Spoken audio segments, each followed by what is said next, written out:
नमस्कार साथियों, स्वागत है आपका एक बार फिर आपके अपने YouTube चैनल पर जिसका नाम है दिव्यांश एकेडमी। फ्रेंड्स, मेरा नाम है राहुल और आज की वीडियो में हम बात करेंगे आपका सीटेट 2022 के लिए ईवीएस कुछ बहुत ही इंपॉर्टेंट क्वेश्चन जो आपका एक पर्यावरण अध्ययन का एक सेक्शन आता है सीटेट के एग्जाम में, उससे रिलेटेड क्वेश्चन जो आपको लास्ट वीयर पूछे गए हैं। ये आपका जो आज हम क्वेश्चन डिस्कस करेंगे आपको जनवरी 2021 के एग्ज़ाम में पूछे गए थे। तो वीडियो स्टार्ट करने से पहले अगर आप चैनल पर पहली बार विजिट कर रहे हैं तो इसको सब्सक्राइब कर लेना। इस चैनल पर सभी आपको इंपॉर्टेंट अपडेट्स मिलती हैं शिक्षक भर्ती से रिलेटेड, मध्य प्रदेश शिक्षक भर्ती से रिलेटेड और शिक्षा जगत की सभी अपडेट्स और बाकी कोई भी जैसे टीचिंग एग्ज़ाम होता है उससे रिलेटेड आपको सारी न्यूज़ मिलती रहती है। तो चैनल को जरूर सब्सक्राइब कर लेना। तो फटाफट स्टार्ट करते हैं बिना टाइम वेस्ट करें। देखिए फ्रेंड,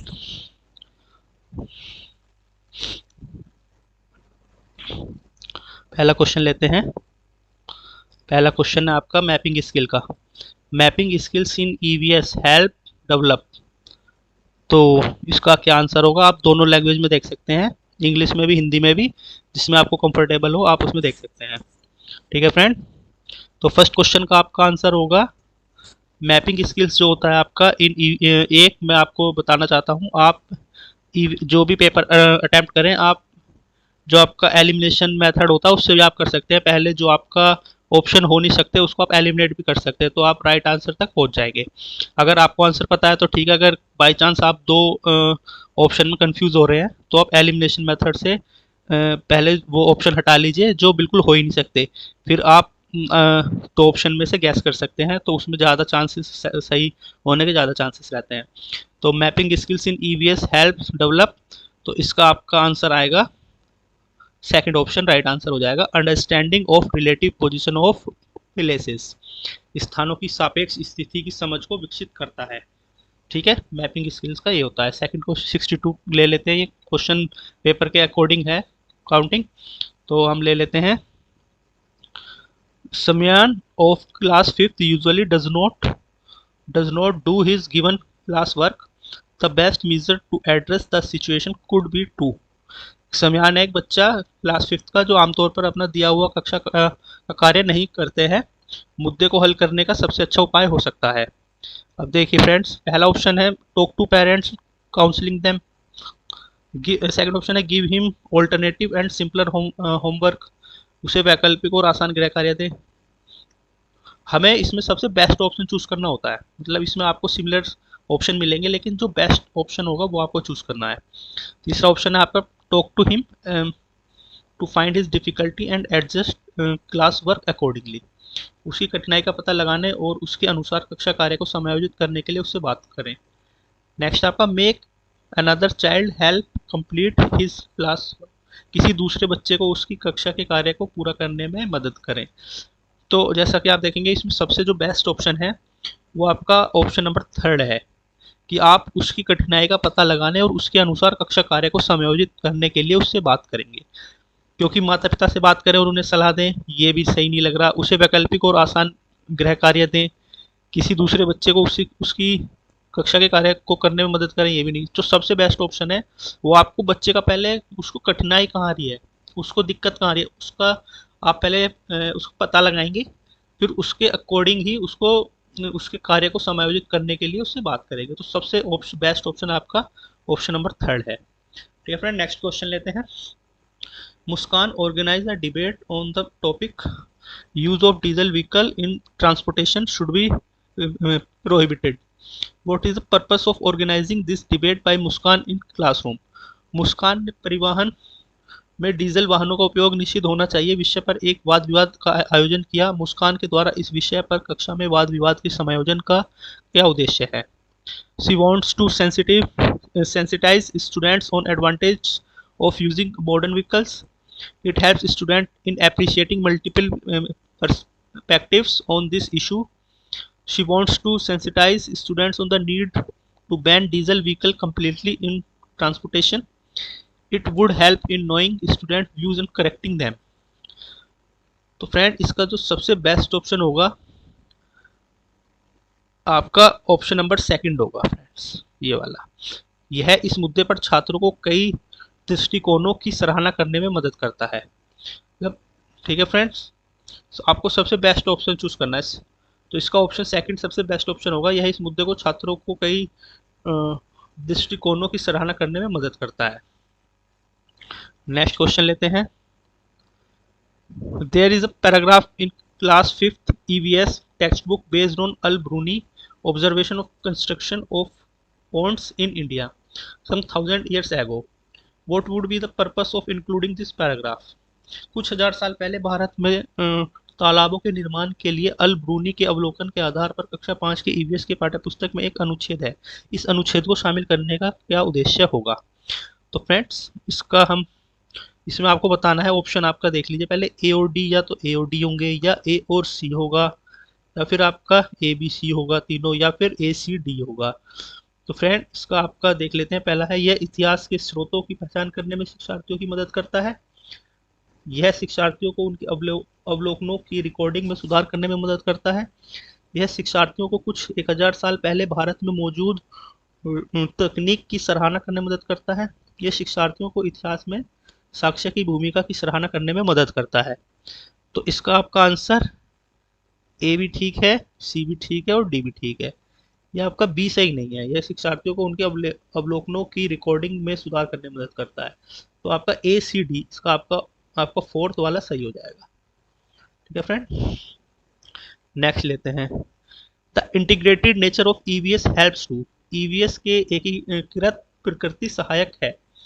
तो इसका आपका क्या आंसर होना चाहिए? तो देखिए, पहला है आपका, follow child centre approach and introduce larger number of concept, learn from information and description provided, reduce the curriculum load and introduce specific topics, reduce curriculum load and help children to learn meaningfully। तो आपका जो सबसे best option होगा इसमें आपका होगा पाठ्यचर्या के भार को कम करने और शिक्षार्थियों को सार्थकता पूर्वक सीखने में। तो ये आपका सबसे बेस्ट ऑप्शन है। बाकी है ऑप्शन भी देख लेते हैं। पाठ्यचर्या के भार को कम करने और विशिष्ट प्रकरणों को पेश करने में नहीं, पाठ्यचर्या के भार को कम नहीं करना, ये ऑप्शन तो नहीं होगा। दी गई सूचनाओं और विवरणों से सीखने में, ये सही है। शिक्षार्थी केंद्रित उपागम का पालन करने और संकल्पनाओं की अधिक संख्या का परिचय देने में। तो इसमें जो आपका सबसे बेस्ट ऑप्शन लग रहा है वो आपका ऑप्शन 4 लग रहा है। तो आपका ऑप्शन 4 इसका राइट आंसर हो जाएगा।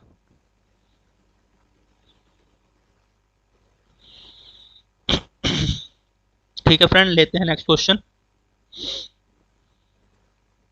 आपका 66, निम्नलिखित में से क्या ईवीएस में आकलन का एक व्यापक संकेतक नहीं है? Which of the following is not a broad indicator of EVS assessment? Concern for equality, concept mapping, cooperation, concern for justice.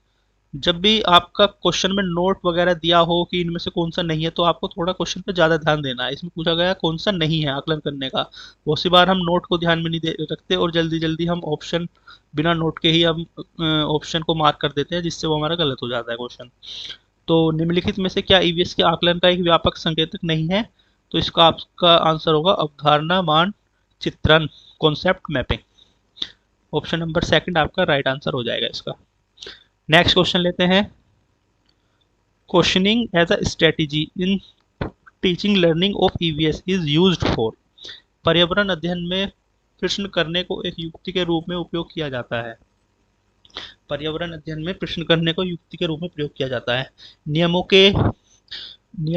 के पालन को बढ़ावा देने के लिए, कक्ष में जिज्ञासा को बढ़ाने के लिए, अनुशासन को बनाए रखने के लिए, या ध्यान खींचने के लिए।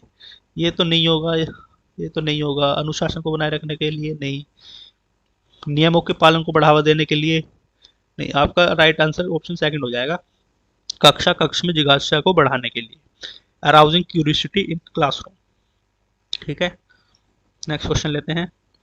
With over 50 student in class, Vani wants to engage them in an activity which involves maximum number of senses to enhance learning. Which of the following activities will be suitable for this purpose? अपनी कक्षा में 50 से अधिक छात्रों के साथ वानी उन्हें एक ऐसी गतिविधि में जोड़ना चाहती है जिसमें सीखने को बढ़ाने के लिए अधिकतम संख्या में इंद्रियां शामिल हों। निम्न में से कौन सा क्रियाकलाप उपरोक्त कार्य के लिए ठीक होगा? तो इसका आपका friend option number second right हो जाएगा। नज़दीक के स्थान के लिए क्षेत्र भ्रमण का आयोजन करना, क्योंकि बच्चा सबसे ज़्यादा तब सीखता है जब उसको किसी बाहर एक्टिविटी में शामिल किया जाता है। बाकी ऑप्शन देख लेते हैं। उचित एवं साधन के लिए स्मार्ट कक्षा कक्ष का प्रयोग करना, ठीक है। कौशलों के प्रदर्शन के लिए समुदाय से संदर्भ व्यक्तियों को आमंत्रित करना, समूह चर्चा को प्रोत्साहित करना। इन सबसे बेस्ट ऑप्शन ऑप्शन सेकंड है, क्योंकि सेकंड ऑप्शन में जब वो क्षेत्र भ्रमण पे जाएगा तो बच्चा ज़्यादा एक्टिव रहेगा। ठीक है फ्रेंड, नेक्स्ट क्वेश्चन लेते हैं। इकरा अपने शिक्षार्थियों को ईवीएस में समाचार पत्रों और पत्रिकाओं को पढ़ने के लिए क्यों प्रोत्साहित करती है? ये शिक्षार्थियों को स्वतंत्र बनाने में सहायता करते हैं, ये शिक्षार्थियों को प्रतिस्पर्धा बनाते हैं, ये मनोरंजक संसाधन उपलब्ध हैं, ये शिक्षार्थियों को उनके अपने संसार से जुड़ने में सहायता करते हैं। तो फ्रेंड, ये प्रतिस्पर्धा, कंपटीशन, ये सारे नेगेटिव वर्ड्स होते हैं, तो इनको हम अवॉइड करते हैं। ये शिक्षार्थियों को स्वतंत्र बनाने में सहायता करते हैं, ये मनोरंजक संसाधन उपलब्ध हैं, ये भी नहीं होगा। ये शिक्षार्थियों को उनके अपने संसार से जुड़ने में सहायता करते हैं। तो आपका ऑप्शन फोर्थ इसका राइट आंसर हो जाएगा, क्योंकि समाचार पत्र और पत्रिकाओं जो होते हैं ये हमें संसार से जुड़ने में सहायता करते हैं। ऑप्शन आपका फोर्थ राइट आंसर हो जाएगा। नेक्स्ट लेते हैं। नीचे दिए गए कौन से एक राज्य में तोरांग का अर्थ है जंगल? इसका आपका आंसर हो जाएगा फ्रेंड झारखंड। झारखंड में जो आपका शब्द ये होता है तोरांग, इसका अर्थ होता है जंगल। ठीक है फ्रेंड, ऑप्शन सेकंड आपका राइट आंसर हो जाएगा। नेक्स्ट लेते हैं। ये आपका डायरेक्शन से रिलेटेड क्वेश्चन है। ये थोड़ा सा आपको इसमें माइंड का यूज करना पड़ेगा।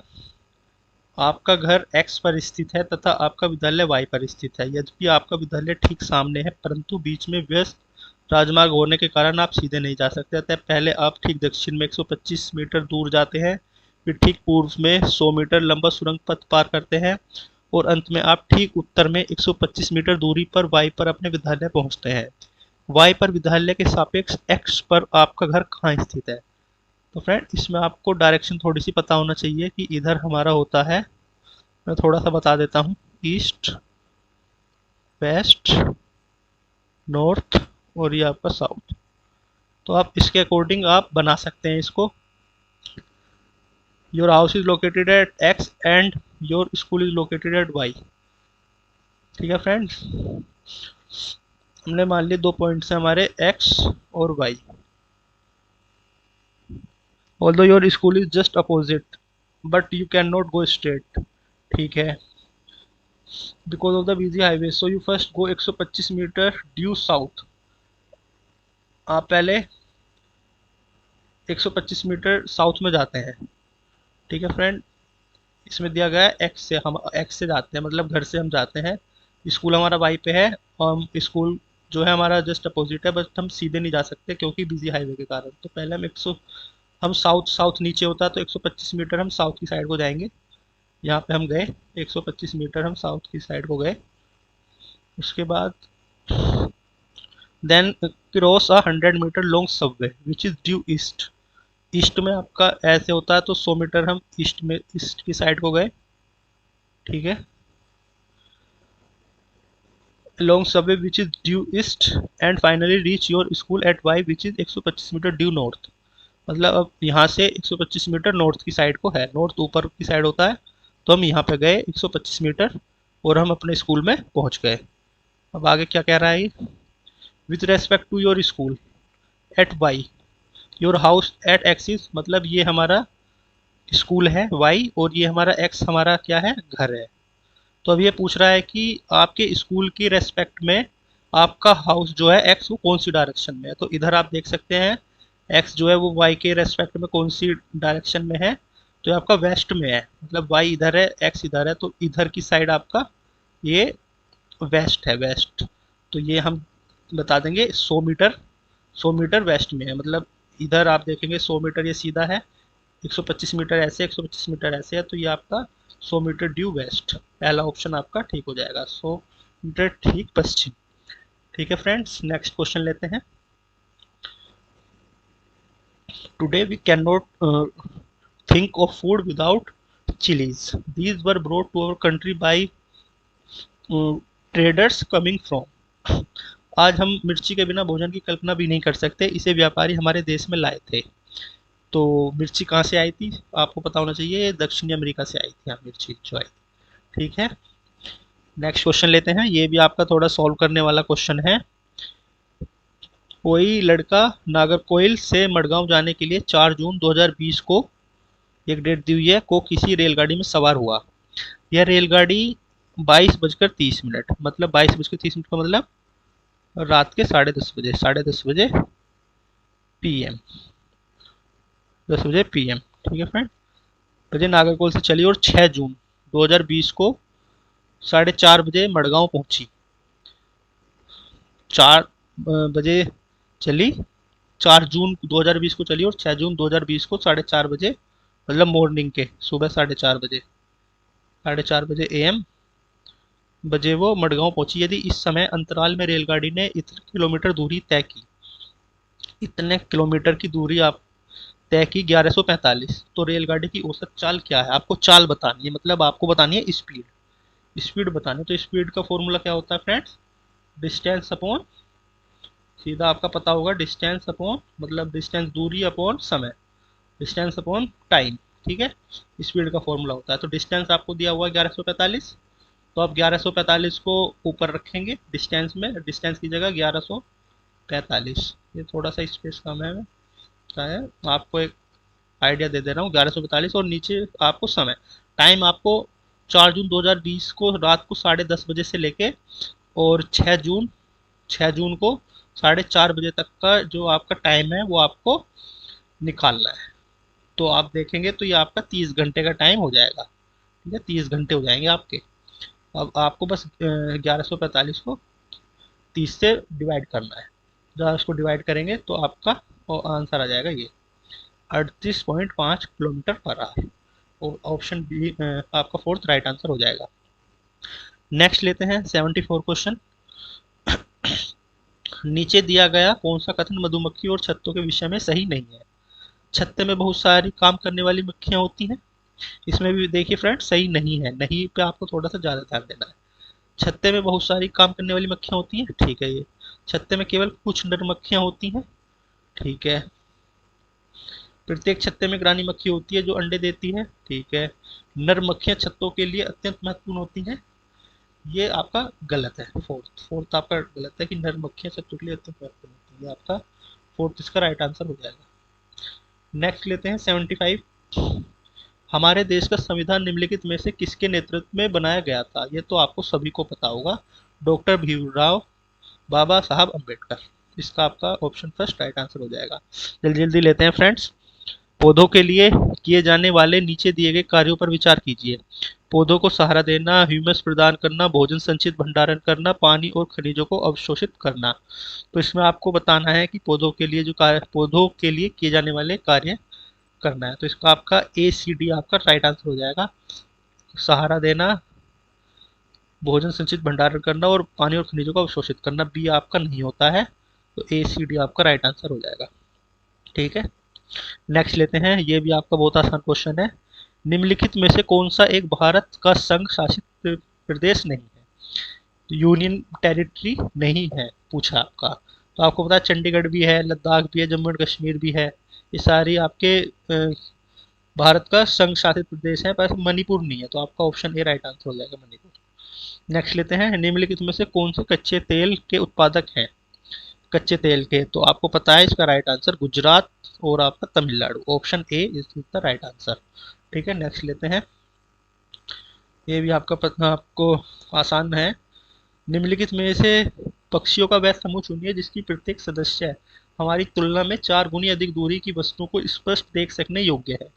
मतलब जितना हम देखते हैं, हमारी जो देखने की जो शक्ति है उससे 4 गुना ज़्यादा उनमें देख सकने योग्य हैं। मतलब जितनी हमारी आई साइट होती है उससे 4 गुना ज़्यादा उनकी हमसे ज़्यादा होती है।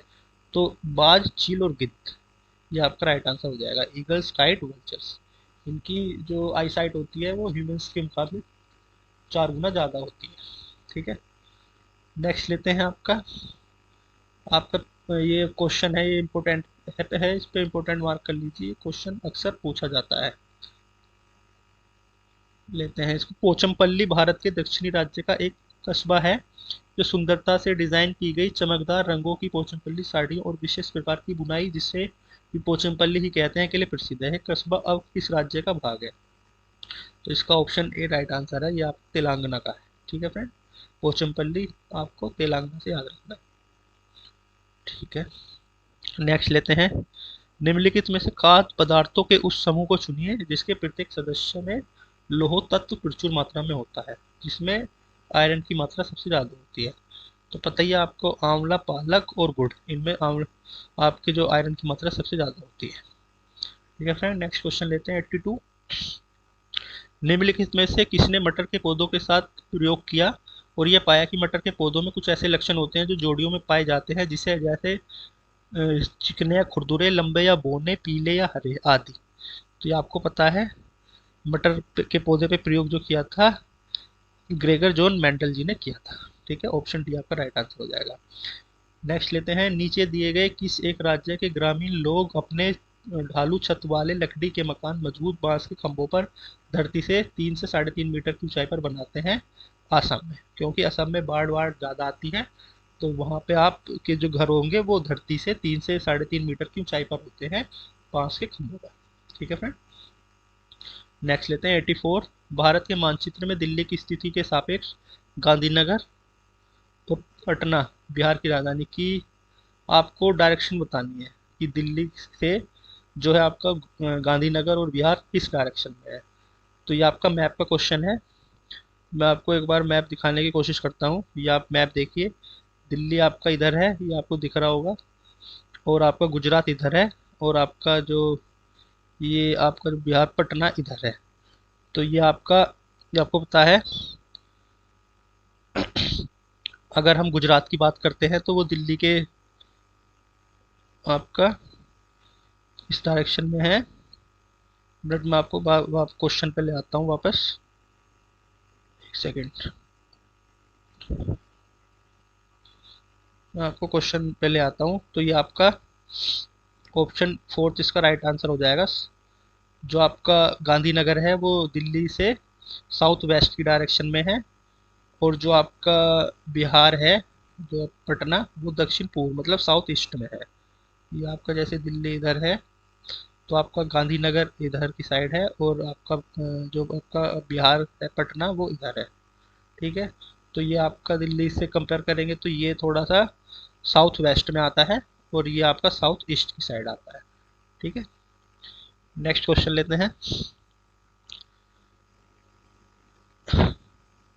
आप एक एकीकृत ईवीएस कक्षा के लिए कैसे योजना बनाएंगे?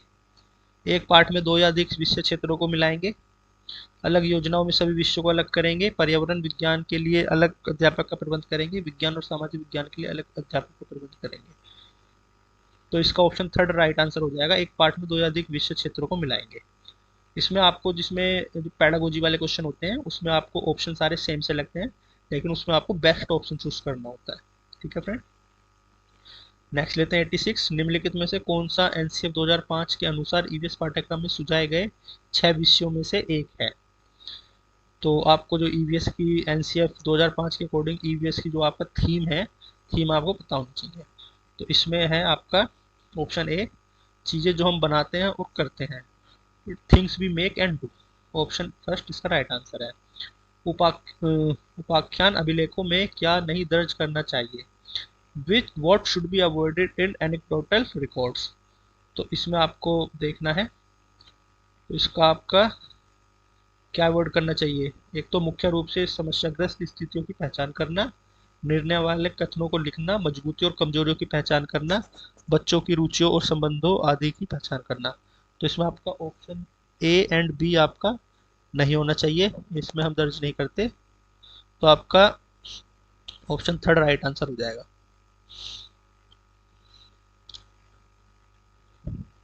नेक्स्ट आपका 88। स्मिता अपने शिक्षार्थियों को कार्य से संबंधित लैंगिक क्षमता और रूढ़िवादी छवियों के प्रति संवेदनशील करना चाहती है। स्मिता को निम्नलिखित में से अपनी कक्षा में क्या करना चाहिए? केवल लड़कों के प्रति से प्रतिदिन कक्षा को साफ करने को कहें, ये गलत है बिल्कुल। एक छात्र की मां को कक्षा में आमंत्रित करे जो ऑटो चालक है। रूढ़िवादी मॉडलों को छात्रों को प्रस्तुत करे, ये रूढ़िवादी मॉडलों को, ये भी गलत होगा, ये भी गलत होगा। विभिन्न प्रकार के कार्यों के फ्लैश कार्ड दिखाए। तो इसमें जो जिससे ऑप्शन वो सेलेक्ट करना है जिसमें सबसे ज़्यादा एक्टिविटी हो रही है। तो अगर वो छात्र की माँ को कक्षा में आमंत्रित करे जो ऑटो चालक है, तो इससे थोड़ा सा डिमोन्स्ट्रेशन ज़्यादा हो रहा है, मतलब आप कह सकते हैं प्रैक्टिकली चीज़ें ज़्यादा हो रही है। तो ये ऑप्शन आपका सेकंड राइट आंसर हो जाएगा। 89 सेकंड लास्ट क्वेश्चन। पुनीत ने अपनी कक्षा 5 के शिक्षार्थियों को मानव शरीर की एक रूपरेखा दी और उन्हें भोजन विषय पढ़ाने से पहले पाचन तंत्र को बनाने को कहा। पुनीत चाहता था अच्छे ड्राइंग कौशल में शिक्षार्थियों की पहचान करना, नहीं। पाचन की प्रक्रिया पर शिक्षार्थियों का मूल्यांकन करना, नहीं। आपको परीक्षण करना कि शिक्षार्थी नामांकित आरेख बना सकता है, नहीं। पाचन से संबंधित शिक्षार्थियों के विचारों को प्राप्त करना। ऑप्शन जो फोर्थ है ये थोड़ा सही लग रहा है, तो ये आपका राइट आंसर है। निम्नलिखित में से क्या रचना, ये आपका लास्ट क्वेश्चन है, निम्नलिखित में से क्या रचनात्मक आकलन के संबंध में सही नहीं है। तो रचनात्मक आकलन के संबंध में सही नहीं है, not correct with respect to formative assessment. तो इससे इसको छात्रों की प्रगति की निगरानी करनी है, नहीं। बच्चे के सीखने की कोई भी जानकारी रचनात्मक आकलन में मदद कर सकती है। रिपोर्ट कार्ड की प्रत्येक तिमाही में इसकी सूचना दी जानी चाहिए। अधिगम को सुदृढ़ बनाने करने के लिए यह अध्यापक को समय पर कार्रवाई करने में मदद करता है। तो इसका आपका ऑप्शन सी राइट आंसर है, रिपोर्ट कार्ड के प्रत्येक तिमाही में इसकी सूचना दी जानी चाहिए। आपका जो फॉर्मेटिव असेसमेंट है ये आपका, इसके लिए ये आपका ऑप्शन सही है, ऑप्शन सी। तो फ्रेंड्स ये थी आज की वीडियो जिसमें हमने ईवीएस के जो आपके जनवरी 2021 में जो क्वेश्चन पूछे गए थे वो डिस्कस किए। आशा करता हूँ वीडियो आपको अच्छी लगी होगी। वीडियो अच्छी लगी हो तो लाइक और शेयर कर देना, साथ में चैनल को सब्सक्राइब कर लेना। तो फ्रेंड्स मिलता हूँ आपसे एक नेक्स्ट वीडियो में, तब तक अपना ध्यान रखिएगा, स्वस्थ रहिएगा, मस्त रहिएगा। और जो भी बच्चे सीटेट का एग्ज़ाम देने वाले हैं सीटेट 2022 का, उन सभी को बहुत बहुत बधाई हो। आप अच्छे नंबर अच्छे स्कोर से पास हो और आगे भी आपको ऐसे ही वीडियो मिलती रहेंगी, तो चैनल से जुड़ सकते हैं। मिलता हूँ आपसे नेक्स्ट वीडियो में, बहुत बहुत धन्यवाद आपका।